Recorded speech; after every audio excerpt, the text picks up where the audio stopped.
Im dritten und letzten Teil der Rundreise durch die Bretagne schauen wir uns die Gegend um Locmayaker im Departement Morbihan an.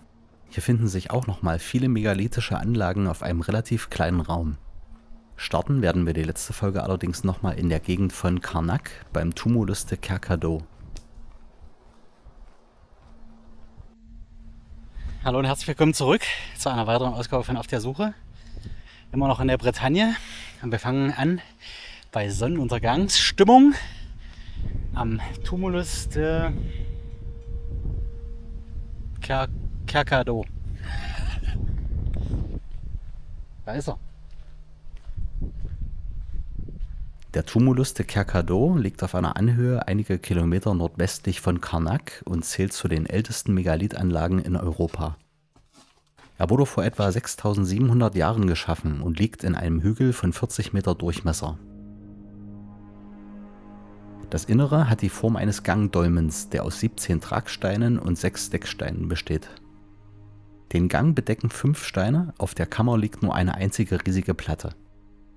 Hier finden sich auch noch einige Ritzungen an den Tragsteinen. Auch auf dem Deckstein soll die Ritzung eines Axtpfluges zu sehen sein, die ist mir aber vor Ort nicht aufgefallen. Das spricht aber dafür, dass diese Deckplatte möglicherweise vorher ein Menhir gewesen ist, denn diese Art Ritzung findet sich auch an anderer Stelle, wo nachgewiesen wurde, dass hier die Bruchstücke eines Menhirs in unterschiedlichen Dolmen als Decksteine verwendet wurden. Dazu später mehr. Die Ritzungen passen stilistisch gut zu denen, die wir in der letzten Folge bei den Dolmens de Manet-Querionnet gesehen haben. Die Kammer im Gangdolmen misst 3,20 Meter x 2,20 Meter. Der Gang ist etwa 6,50 Meter lang. Etwas unüblich ist die Tatsache, dass viele der eigentlichen Tragsteine durch Trockenmauerwerk von den Decksteinen getrennt sind. Wunderbar. Hier oben drauf steht auch noch ein Menhir, ein kleiner. Der Menhir wurde übrigens erst nach Ausgrabung und Restauration im Jahr 1925 auf den Hügel gesetzt. Bei den Ausgrabungen wurden Äxte, Pfeilspitzen und Perlen gefunden, auch Keramikscherben, die in das späte Neolithikum datiert bzw. der Glockenbecherkultur zugeordnet werden. Die Anlage wurde wohl etwa 3000 Jahre lang genutzt. Ich werde gleich nochmal nach Karnak fahren und hoffen, dass man da jetzt noch was sieht. Bis gleich. Hier ist noch so eine Steinreihe. Das müsste Kermario sein. Auf dem Weg nach Karnak. Die Alignements de Kermario bestehen aus 982 erhaltenen Menhiren, die in bis zu 10 Reihen angeordnet sind. Hier stehen schon ein paar ganz schöne Brocken rum. Manche der Steine sind bis zu 4 Meter hoch, der Großteil ist aber deutlich kleiner. Sie erstrecken sich auf eine Länge von über 1 Kilometer und die Achsen weisen grob von 240 Grad Südwest nach 60 Grad Nordost. Im Südwestende der Reihen befindet sich noch ein Gangdolmen, der ursprünglich von einem Hügel bedeckt war. Hier wurden wohl Bernsteinperlen gefunden. Ende des 19. Jahrhunderts waren viele Steine umgestürzt und wurden dann wieder aufgerichtet. Hier bin ich jetzt in Karnak.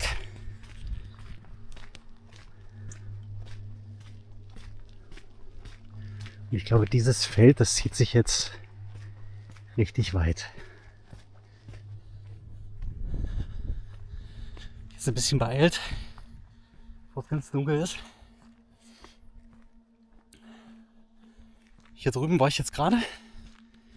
Und hier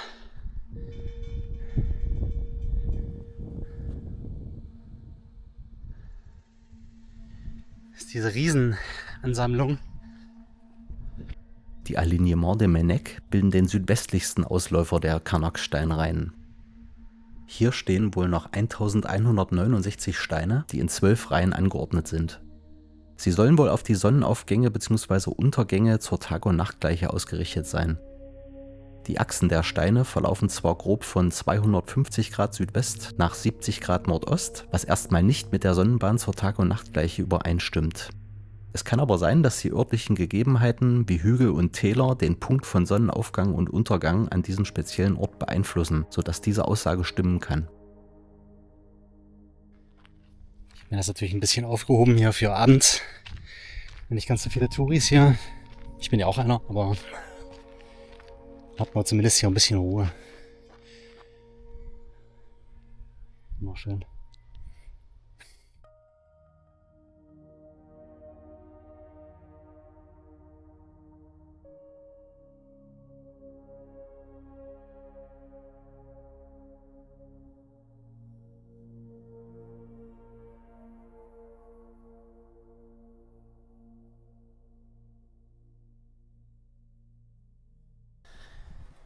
Ich versuche jetzt gerade den Dolmen Manelüt zu finden.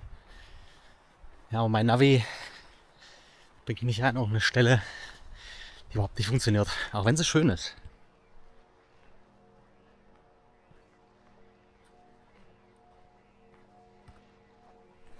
Ja, ich suche mal noch ein bisschen. Ich habe jetzt noch mal eine andere Navi-App probiert.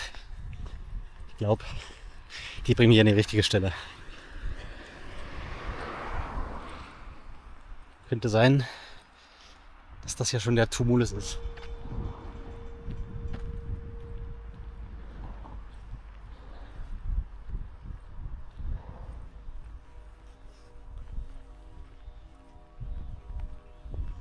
Ah, ich sehe ihn. Gott sei Dank. Also das ist tatsächlich der Tumulus von Manelüt. Und hier ist der Dolmen.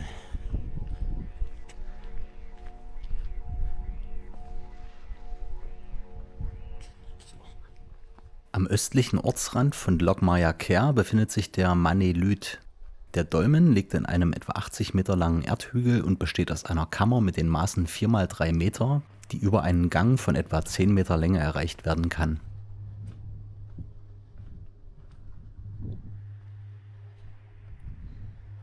Tür am Haus. Nett.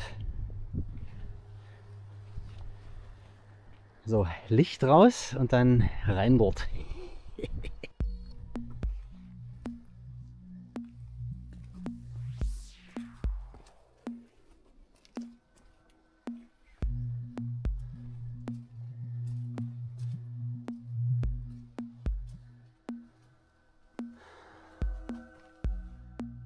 Oh ja.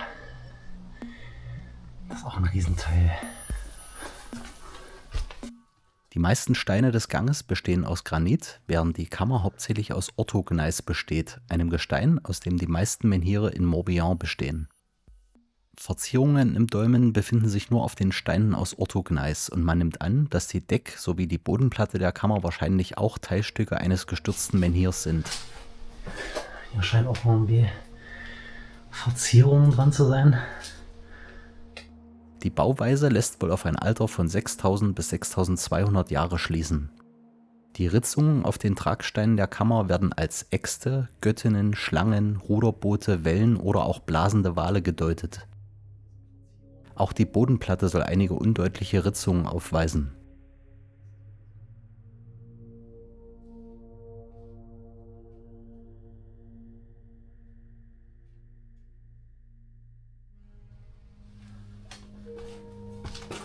Hier auch Muster.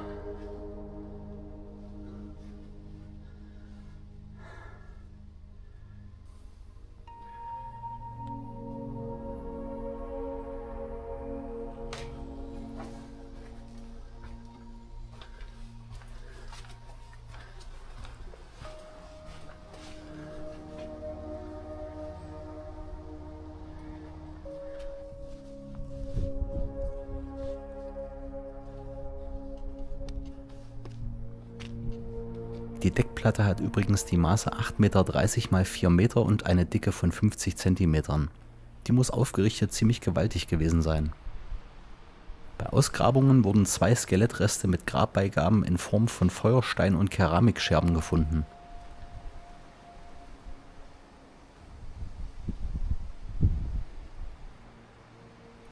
Weiter geht's zur Cite des Mégalithes. So, ich bin jetzt hier an der Stelle, wo der Grand Menhir Brisé liegt. Der größte Menhir, der wohl jemals aufrecht stand, mit ungefähr 20 Metern leider auseinandergebrochen. Hinter mir seht ihr schon den Kern, der größtenteils abgetragen ist. Der Kern von Ergra. Das ist auch Tumulus. Tumulus der Gra.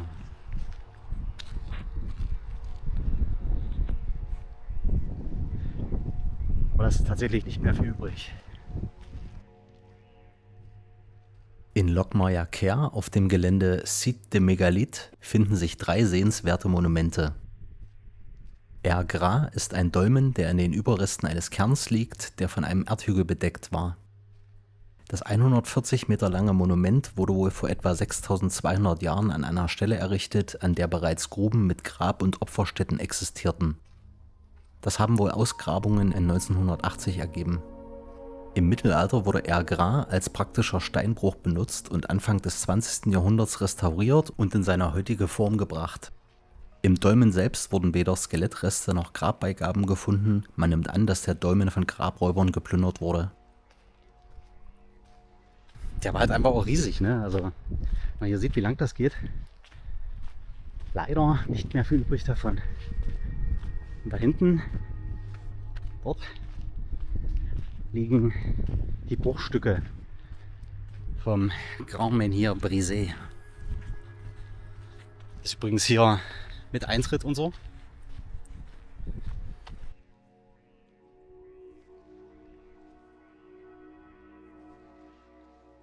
Der Grand Menhir Brisé ist leider zerbrochen, war aber über 20 Meter lang und hatte ein Gewicht von 280 bis 330 Tonnen.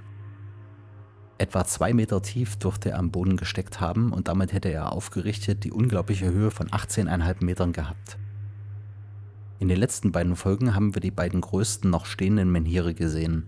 Der Menhir du Champ d'Ollon und der Menhir de Kerloas, beide etwa 9,50 Meter hoch. Wenn ich mir vorstelle, dass dieser hier fast doppelt so hoch war, irre. Die Bruchstücke sind teilweise immer noch 7 Meter lang. Vollkommen irre. Das war wohl alles mal in einer Linie, also mit, glaube ich, so 20 Menhire oder so, die hier so in einer Reihe standen, wovon der hier der größte war. Und die wurden dann teilweise als Decksteine für irgendwelche Dolmen und sowas wiederverwendet. So, und das hier hinter mir, das dürften diese Stellen sein, wo die Menhire standen in einer Reihe. Der Grand Menhir Brisé war wohl Teil einer Steinreihe, die aus insgesamt 16 bis 19 Menhiren bestanden haben soll. Hier meine Variante einer Illustration, die ich dazu gefunden habe. Ich denke aber, es handelt sich hier eher um eine idealisierte Vorstellung dieser Steinreihe. Ich kann mir nur schwer vorstellen, dass alle Steine dieser Reihe, von denen vor Ort nur noch der Grand Menhir Brisé vorhanden ist, klar zugeordnet werden konnten. Zu Zwecken der Veranschaulichung ist diese Darstellung aber sehr praktisch. Die Steinreihe wurde wohl vor etwa 6500 Jahren errichtet. Nur 300 bis 500 Jahre später wurden Bruchstücke von Menhiren dieser Steinreihe als Decksteine in Dolmen verwendet. Zum Beispiel im Table de Marchand. Der Deckstein, der auf der Kammer liegt, ist das untere Teilstück eines in 3 Teile zerbrochenen Menhirs. Das Mittelstück dient als Deckstein im Dolmen von Gavrigny, das obere Teilstück ist im Dolmen Ergra als Deckstein verbaut. Man geht inzwischen davon aus, dass Großmenhire vor etwa 6000 Jahren absichtlich gestürzt oder zerbrochen wurden, um die Bruchstücke dann in Dolmen zu verbauen. Die Steinreihe musste also, der gängigen Vorstellung nach, etwa 300 bis 500 Jahre nach ihrer Errichtung dem Dolmen weichen. Möglicherweise war ein kultureller oder spiritueller Umbruch der Grund dafür. Wie man das Alter der Steinreihe ermittelt hat, konnte ich nicht herausfinden.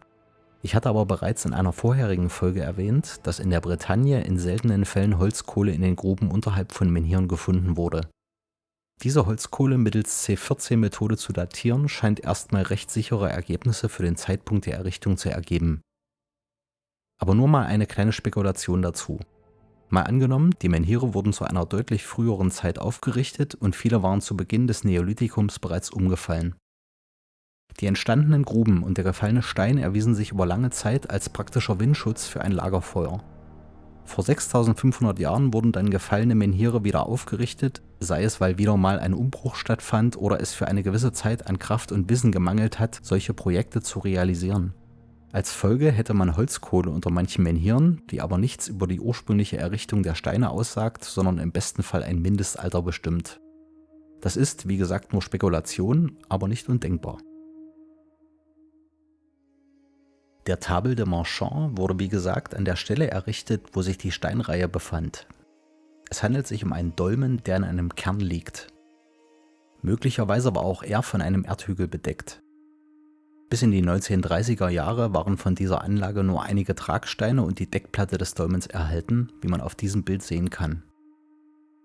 Bei den Restaurierungsarbeiten, die 1938/39 erfolgten, orientierte man sich an dem gut erhaltenen Kern auf Gavrigny, einer kleinen unbewohnten Insel im Golf von Morbihan.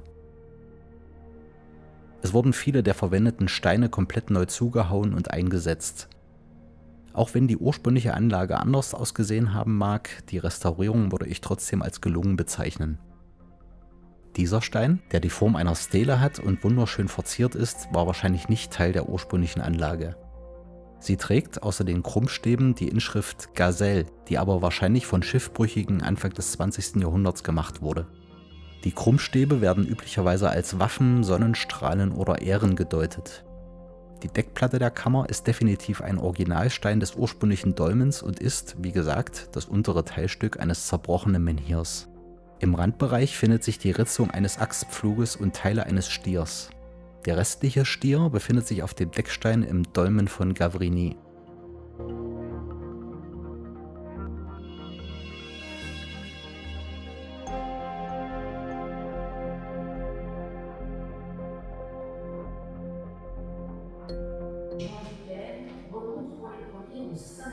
Das sind die Symbole hier, die auf dem Grand Menhir Brisé drauf waren.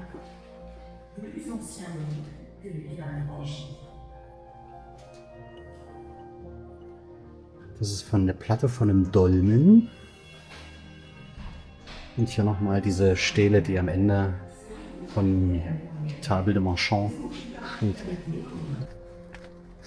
Als nächstes versuche ich jetzt hier den Dolmen de Manet Ritual zu finden. Daneben gibt es auch noch gleich einen Menhir. Menhir Men Bronzo. Mal gucken, ob wir das finden.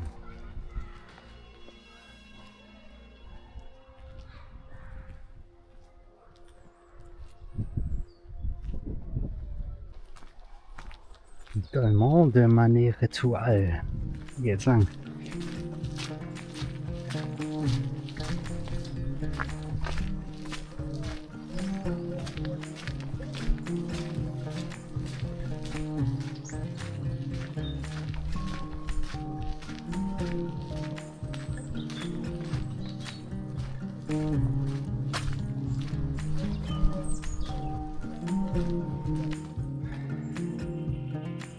Ist er.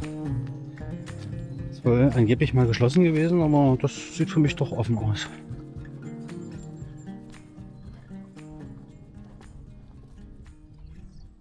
Der Manet Retial ist ein Dolmen, der wahrscheinlich von einem Kern bedeckt war, bis die Bruchsteine im Laufe der Zeit abgetragen wurden. In den Jahren 1923 und 1936 wurden hier Restaurierungsarbeiten vorgenommen. Hierbei wurde die zerbrochene Deckplatte wieder in die Waagerechte gebracht, Betonpfeiler zur Stabilisierung eingefügt, Hohlräume mit Bruchsteinen gefüllt und an den Seiten des Dolmen Sand und Kies aufgeschüttet. Licht an und dann geht's rein. Der Eingang zeigt in Richtung Südosten. Die Kammer liegt im Nordwesten. Das ist auch teilweise schon hier restauriert, wie man sieht. Gibt es auch noch ein paar interessante Ritzungen im Stein.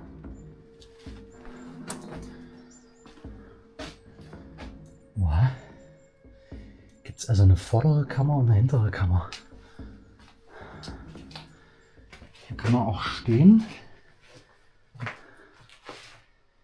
Das ist ganz schön lang. Ganz schön lang. Aber hier ist auch schon teilweise extrem ausgebessert. Das ist alles Beton hier, fast alles. Aber diese Deckplatte hier, schaut euch das mal an. Die fängt hier an, geht einfach bis da hinten durch. Das sind mal locker 8 Meter oder so. Wo geht da hinten noch weiter? Das ist wahrscheinlich eher 10 Meter. Insgesamt ist die Anlage über 20 Meter lang und besteht aus Gang, Vorkammer und Hauptkammer. Auch hier wird der Deckstein der Hauptkammer ein ehemaliger Menhir gewesen sein. Er hat eine Länge von 11,40 Meter, eine Breite von über 4 Metern und eine Dicke von etwa 50 Zentimetern. Ritzungen von Axtsymbolen sind auf 2 Tragsteinen im Gang und einem kleineren Deckstein vorhanden. Auf dem großen Deckstein der Hauptkammer soll ebenfalls ein keilförmiges Axtmotiv vorhanden sein, das aber nur noch teilweise vorhanden ist. Was hier so an Ritzung, Alter, was Neues, kann man wahrscheinlich auch nicht mehr bestimmen.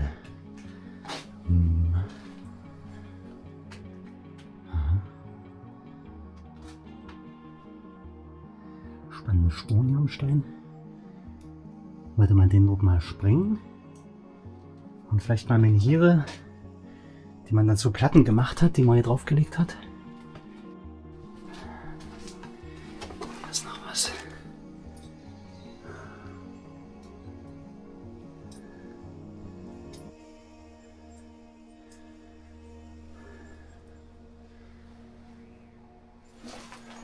Oh, das nenne ich mal eine schöne Höhlenspinne.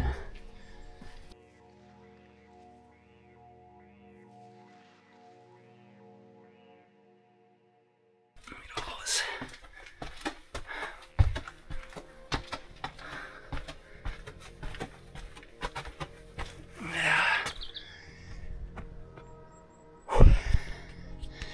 So, ich schwitze schon wieder wie ein Schwein.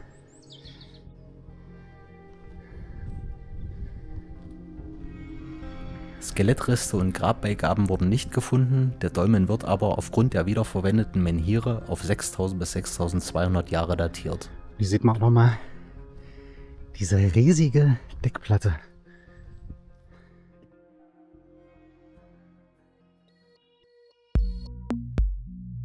Die Dreigliederung in Gang, Vorkammer und Hauptkammer ist etwas ungewöhnlich.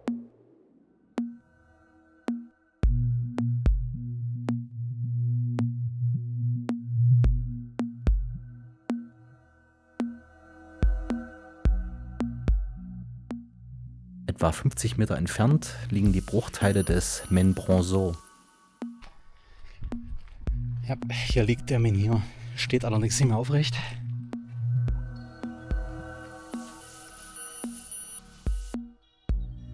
Oder beziehungsweise ist er zerbrochen. Der war auch ordentlich groß. Der Menhir Menbronzeau ist in 2 Teile zerbrochen und hatte eine Höhe von etwa 7,40 Meter. Er soll vor etwa 6500 Jahren aufgerichtet worden sein und gehört zu einer Gruppe von 40 Orthogneis-Menhiren, die in der Region verzeichnet sind, wozu auch der Grand-Menhir Brisé gehört. Der Stein war wohl ursprünglich Teil einer Kreisanlage und trägt eine Gravur, die als Vogel gedeutet wird, und eine Art Band, das eine Jagdwaffe für Vögel darstellen soll.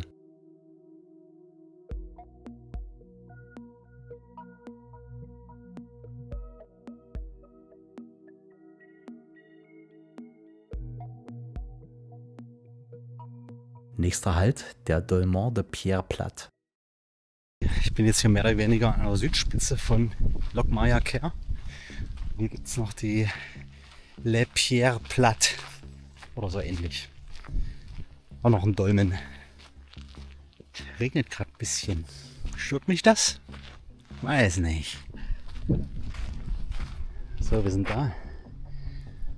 Les Pierres Plates.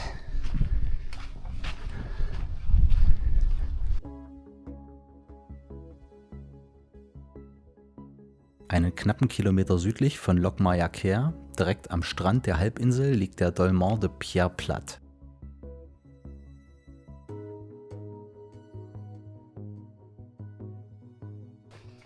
Das ist hier so ein Knickdolmen hier mit mehreren Kammern.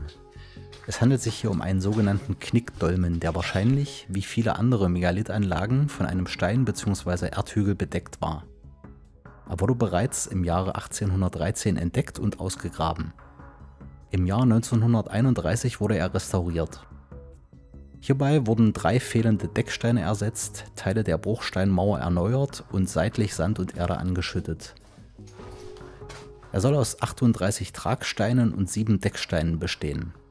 Der Großteil der Steine besteht aus Granit, bis auf 4, die aus Orthogneis bestehen sollen und wahrscheinlich, wie an anderer Stelle auch, vorher Menhire gewesen sein dürften.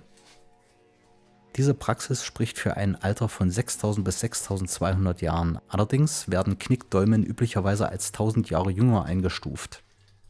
Es ist möglich, dass der Knick dem Dolmen erst später hinzugefügt wurde.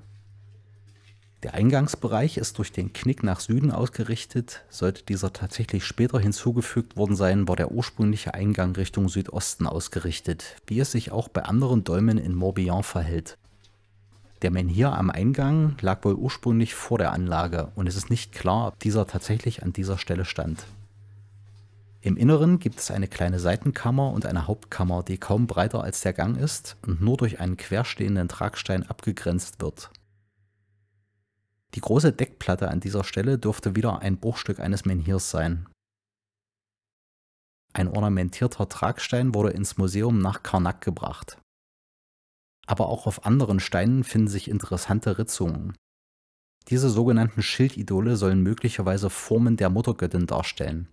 Ich persönlich bin überzeugt davon, dass das Thema Fruchtbarkeit einen sehr hohen Stellenwert in dieser Zeit hatte. Aber ob diese Ritzungen damit zu tun haben?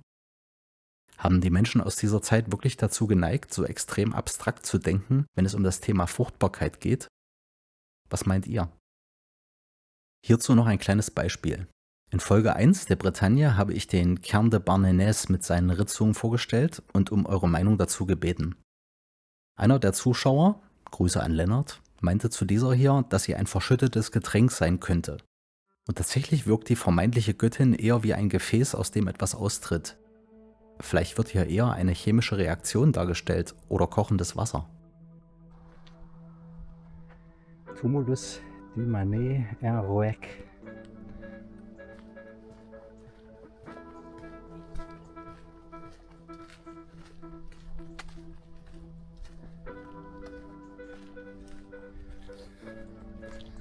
Die Sonne kommt raus, herrlich.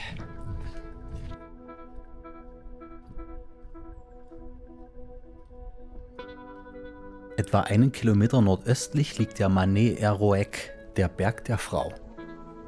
Der Tumulus hat eine Länge von 100 Metern, ist 60 Meter breit und 8 bis 10 Meter hoch. 1863 wurden hier Ausgrabungen durchgeführt, aber keine menschlichen Knochen gefunden, dafür aber über 100 polierte Jadeitbeile und Schmucksteine. Einige der Beile sollen aus Steinmaterial bestehen, das aus den Alpen stammen soll. Okay, das sieht mir eher ein bisschen neuzeitlicher nachbearbeitet aus. Der heutige Eingang wurde erst im 20. Jahrhundert geschaffen. Er ist relativ niedrig.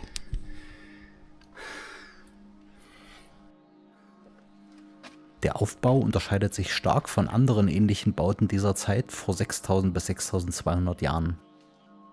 Die Anlage wurde aus unterschiedlich großen, unbearbeiteten Steinen eher grob gearbeitet, auch die abschüssige Kammer ist ungewöhnlich.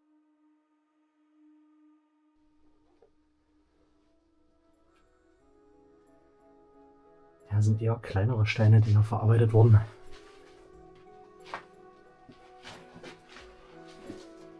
Eine ornamentierte Stele, wieder mit Schildidol, soll erst später hier verbaut worden sein. Aufgrund der verhältnismäßig groben Bauart und fehlender Knochenfunde nimmt man an, dass diese Anlage möglicherweise nur als Depot für Kult- und Wertgegenstände gedient haben könnte.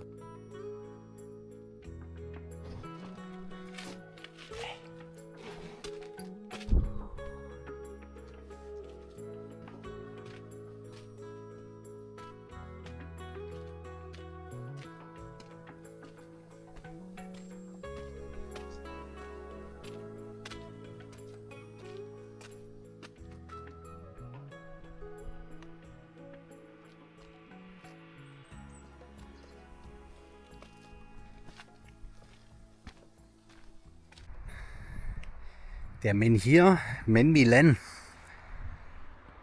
Da hinten sieht man ihn ein bisschen rausgucken. Ja, wie kommt man da hin? Das hier ist alles schlimmer als Stacheldraht. Das ist doch irgend so ein kleiner Weg hinführen.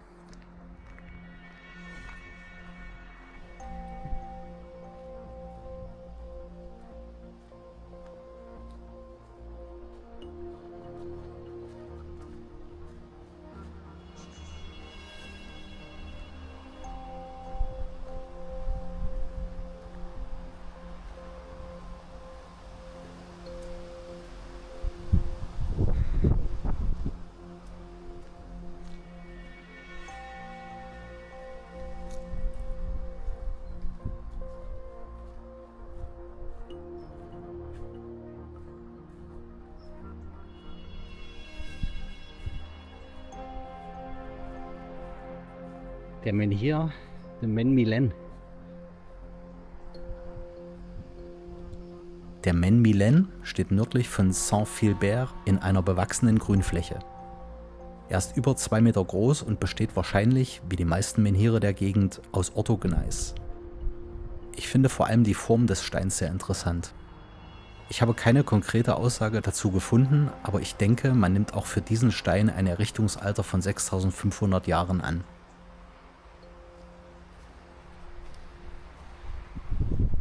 Hoch wird er sein? Bisschen über 2 Meter, schätze ich mal.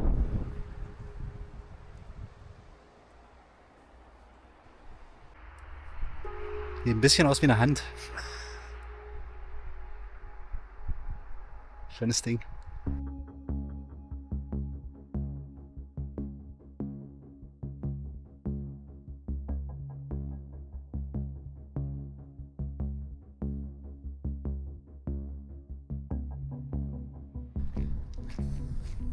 So, hier sind die Dolmens de Caran oder Caran, sowas in der Art.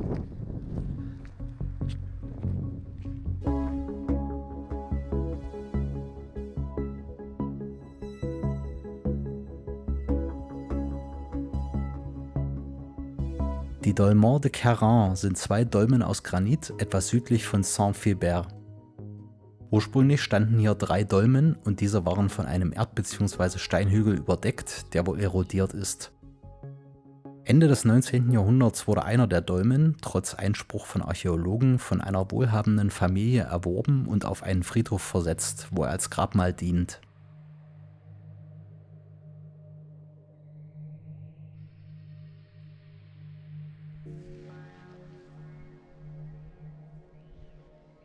Für diese Anlage wird ein Alter von 5500 bis 6000 Jahren angenommen.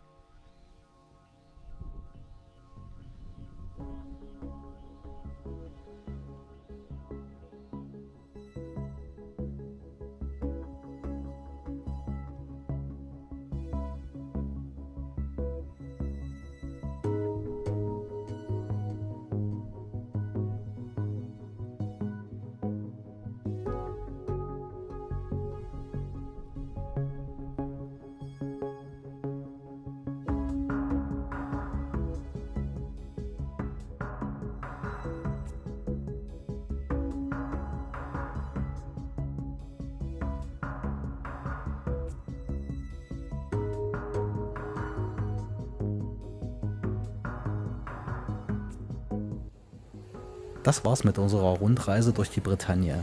Die hier vorgestellten Dolmen, Cairns, Menhire und Alignements stellen nur einen Bruchteil dessen dar, was es hier zu sehen gibt.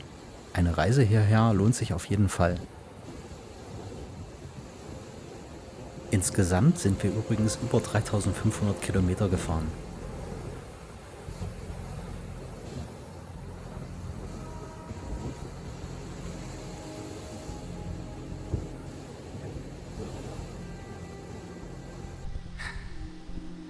So Leute, das war's für diese Folge und von der Bretagne.